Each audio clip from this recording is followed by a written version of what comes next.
Okay, mögt ihr euch kurz vorstellen? Ja. Hi, ich bin Clara, ich mache meinen Doktor an der RUB. Ich arbeite an vielen kleinen Erdbeben in Tschechien und ich habe auch schon meinen Bachelor und Master hier an der RUB gemacht. Und ich bin David, ich forsche auch zum Thema Erdbeben hier in Griechenland. Ich bin Postdoc an der Ruhr-Universität Bochum. Ich habe meinen PhD in Frankreich gemacht zum Thema Schwarmerdbeben. Und heute wollen wir euch mitnehmen und euch einen kleinen Einblick geben in unsere Forschungsarbeit, die hier zum Thema Erdbeben an der Ruhr-Universität Bochum stattfindet. Okay, klar. Okay, David. Können Erdbeben vorhergesagt werden? Soll ich jetzt einfach Nein sagen? Nein, kann man nicht. Wow! Wow!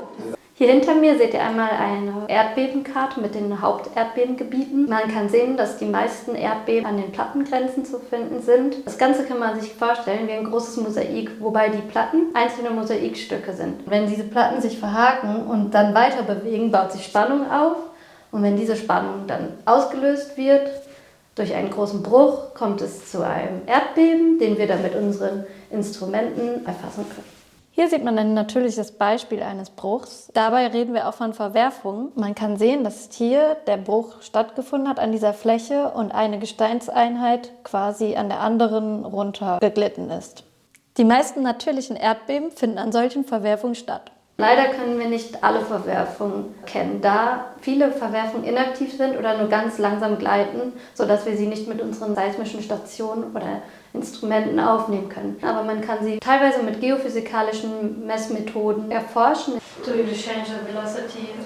Yeah, we kind of pre-program it. Verwerfungen kann man auf ganz viele Art und Weisen erforschen. Man kann zum Beispiel ins Feld gehen und sich die Landschaft anschauen und aufgrund der Landschaft Rückschlüsse auf Verwerfungen ziehen, wie diese Verwerfung sich über die Zeit verändert, bewegt. Man kann sich Satellitendaten anschauen. Und wir Seismologen schauen uns an, wie die Oberfläche der Erde schwingt, wenn an der Verwerfung etwas passiert. Wenn man direkt eine Verwerfung erforschen möchte, ist es sehr schwierig, weil diese Verwerfungen eben in Kilometer oder 10er Kilometer Tiefe häufig liegen. Da können wir nicht direkt hin und was deswegen viele Leute machen, ist sich Verwerfungen simulieren im Labor, um sie dann die Verwerfung ganz nah anschauen zu können. Also erstmal ist der Spring Block Slider ein super vereinfachtes Modell, das uns dabei helfen kann zu verstehen, was während einem Erdbeben in 10er Kilometer Tiefe passiert.